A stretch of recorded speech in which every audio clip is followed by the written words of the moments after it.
Hey everybody, hope everybody's doing alright. This is going to be the first entry in my series, which I am calling The First Time I Ever Saw ... in which I'm going to discuss the memory of my experience of seeing a movie for the first time.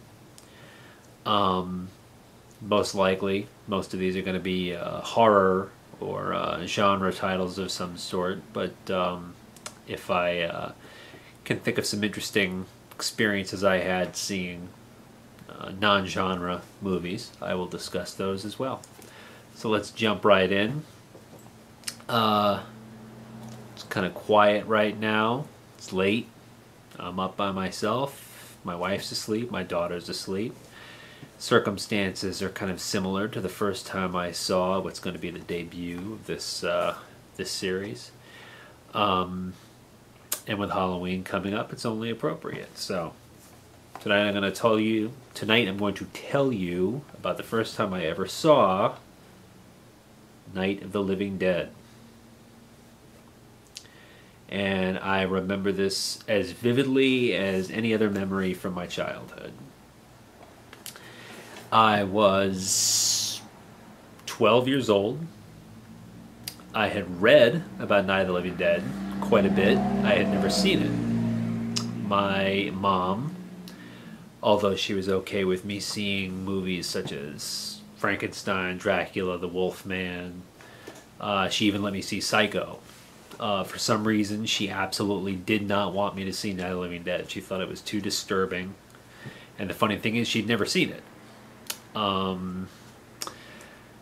Anyway, we did not yet have a VCR, so I had to just whatever I could see on TV is what I was stuck with. And one night, I read in the paper, TV Guide, that it was either Friday or Saturday night. At midnight, there was a show called Monster Piece Theater, which was hosted by a guy named the Bowman Body. For years, I vividly remember what he looked like. I remember what the horror host looked like. I remember he just looked like this kind of goofy guy with a cape and dark circles under his eyes, and he was bald, and he kind of spoke in kind of a semi-southern drawl and didn't seem to act much like a horror host, just kind of acted kind of like almost like he was drunk or something. I didn't know. I only saw the show once. I just remember it being called Monster Piece Theater, and I remember what the guy looked like. Years later, actually just recently, many years later, I just found out that the guy's name was I don't remember his first name, but his last name is Bowman. He worked for the TV station and came up with this character of the Bowman Body. So that is the venue in which I saw Night of the Living Dead. Now, the really interesting thing is that I saw it, the channel it was on was a UHF channel. And for those of you who didn't grow up before there was such a thing as cable, there's VHF and UHF. VHF gave you your main stations. Usually there were only 5 or 6. NBC, ABC, CBS, usually a couple of local stations. UHF, the only really significant station on UHF would have been like PBS. And then you would get a whole bunch of regional stations, just local TV stations, broadcasting programming that if you were patient enough to fiddle around with your tuning dial, you could maybe manage to get a number of stations in. So this was basically the the early '80s version of public access. So that's what this station was. It was a UHF station. And the version of Night of the Living Dead that they showed, I don't even know whether they knew it or not, was uncut. And it was commercial free. It was interrupted only once in the middle by the host, the Bowman Body. He introduced it, he interrupted once in the middle, and then he came back in at the end and did his little outro. I just remember it was on at midnight, and my mom told me if I could stay up, if I could stay awake until midnight, I could watch it. Thinking that, she thought I would never manage to stay awake. Well, I drank 2 or 3 Cokes to keep myself from going to sleep. The 12-year-old version of coffee. And I managed to stay awake. And I sat down, had a few chuckles watching Bowman introduce it. And then the movie started. And I just remember almost right away being alarmed at what was happening. Right away you're introduced to these 2 characters who you think are boyfriend and girlfriend, but they're actually brother and sister. They're not getting along particularly well. There's this tension, and I remember just sort of being like, thinking it was an odd way to begin the movie. I remember finding the fact that it was such an obvious low budget gave it a almost a subversive underground feel. I didn't know what that meant at the time. I knew the feeling. I knew the atmosphere or the tone. I didn't know what you would call it. But now, looking back, I realize that it's underground. It's something it's out of the mainstream. It's not very well known, and therefore it could possibly be getting away with more than a more well-known movie could get away with. And I just remember when I'm assuming this review is assuming that everybody's seen this movie. So if you don't want spoilers, I won't give away the very end. I'll put it that way. I was pretty shocked when Johnny got killed. It was like this guy who I assumed was going to be the hero of the movie was dead barely 5 minutes into the movie. I found the whole sequence of the cemetery zombie, Bill Heinzman, chasing Barbara, Judith O'Dea, to the house to be both... I found it to be kind of absurdly funny, but also very frightening. I think the way he was running as a kid, I found it to be kind of humorous. There was also an element of, oh, that's so fake kind of thing where, you can't really... I think when you're a kid, when you're an adult, whatever, you sort of sometimes you want to try to not let the movie get to you, and you try to write it off as being trite or silly. And I think that was just my way of doing that. Sorry about the cars honking outside. But I just remember being very, as much as I tried to laugh it off, I remember finding it very intense. And I remember when she crashed the car into the tree and had to get out, I was extremely nervous watching this. Because at this point I didn't know what was going to happen at all. I had never seen it, obviously. So I didn't know if this was some kind of prologue, if she was going to get killed. She makes it to the house. She finds the dead body upstairs. The whole sequence where she's in the house I found to be intensely creepy. I remember it freaking me out. And then I just remember, to that point, I remember the whole movie. I remember it turning into almost more of like a drama or a suspense thriller than a horror movie. It became more about like the characters arguing and bickering over what the best thing to do was. And I remember being fascinated by it, just listening to them and listening to the dialogue, and really nobody's right, nobody's wrong. People paint Harry Cooper, Carl Hardman, as being like the bullheaded bad guy, and Ben, Dwayne Jones, being the level-headed good guy. But the thing is, they both have good points, they both have bad points, and they both are unwilling to compromise. So neither one of them is right or wrong. I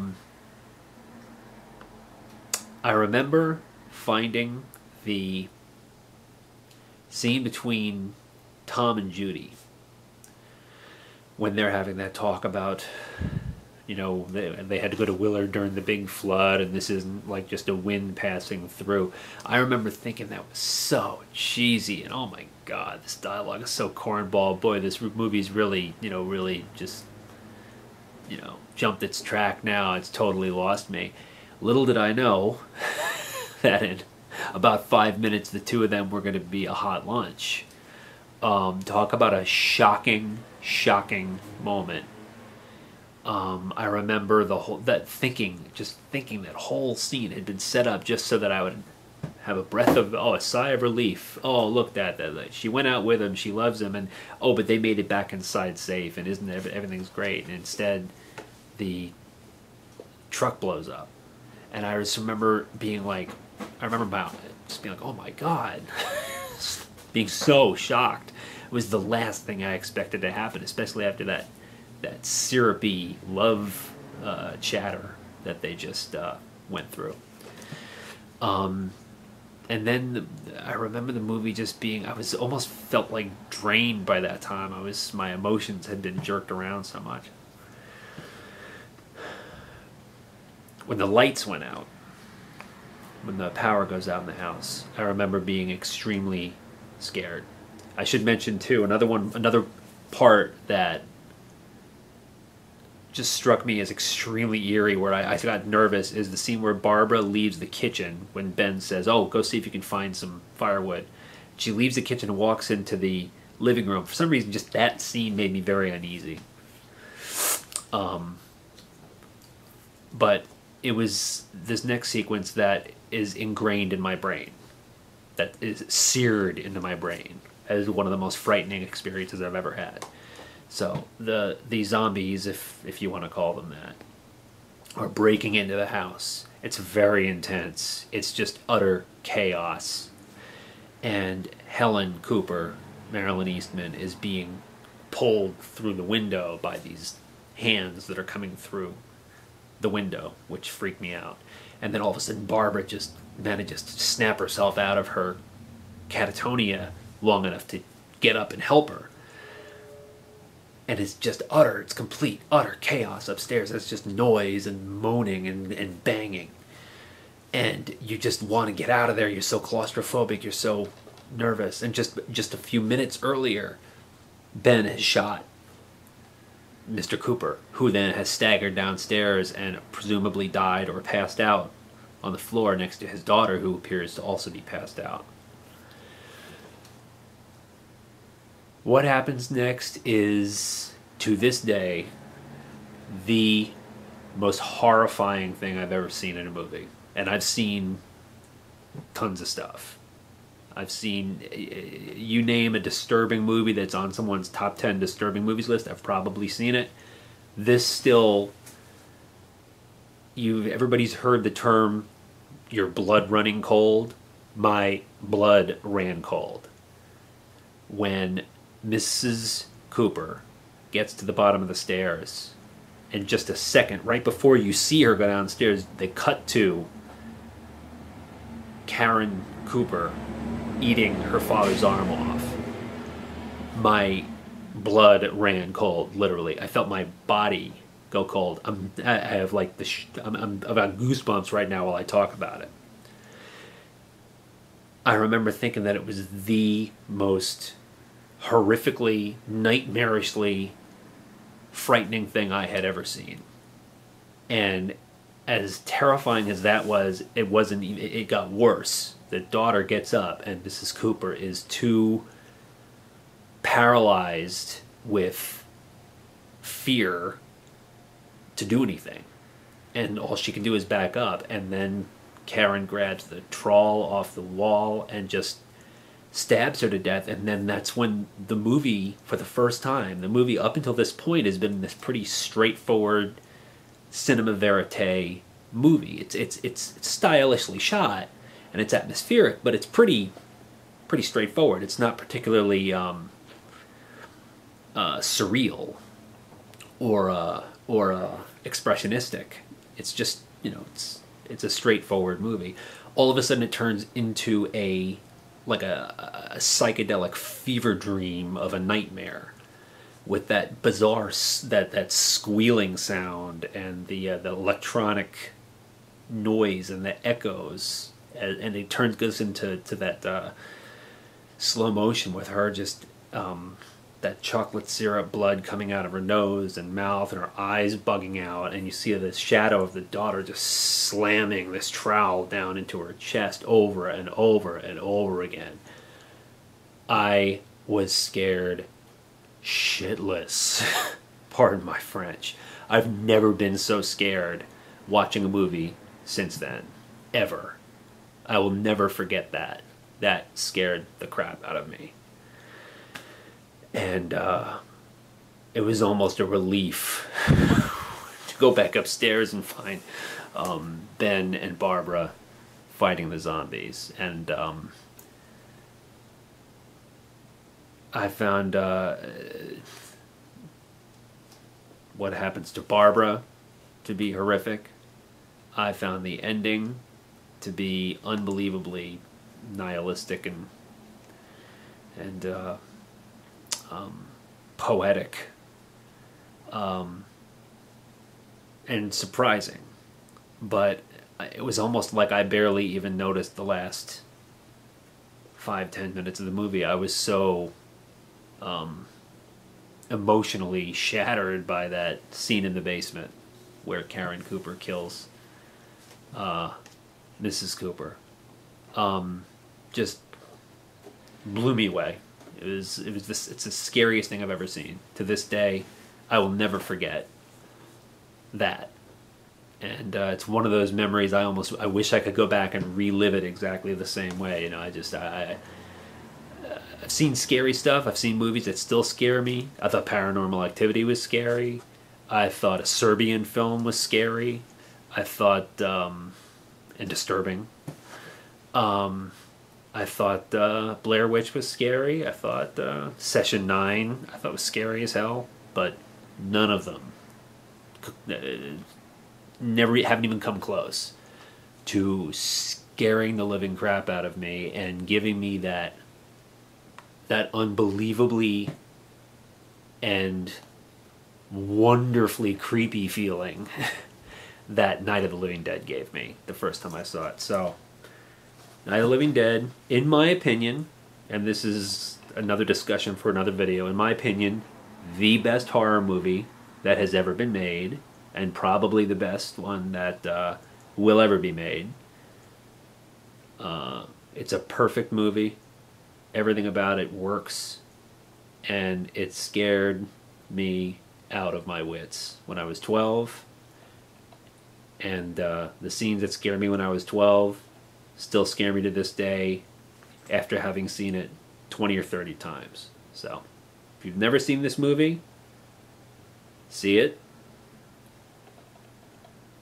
Give it a fair chance. And if you've already seen it, watch it again. So, I hope you enjoyed my premiere episode of this series. I hope you thought that was interesting and entertaining, and I hope maybe it was kind of nostalgic for some of you who had a similar experience, and I'll be seeing you in the next video. Alright, I'm not going to tell you what the next one is, but I have an idea. I'll just give you a hint. It also has to do with Halloween. Okay? Alright, have a great night, and happy beginning of the fall, and I hope you have some great plans for the upcoming October, and I hope you have a great Halloween season. Alright, bye.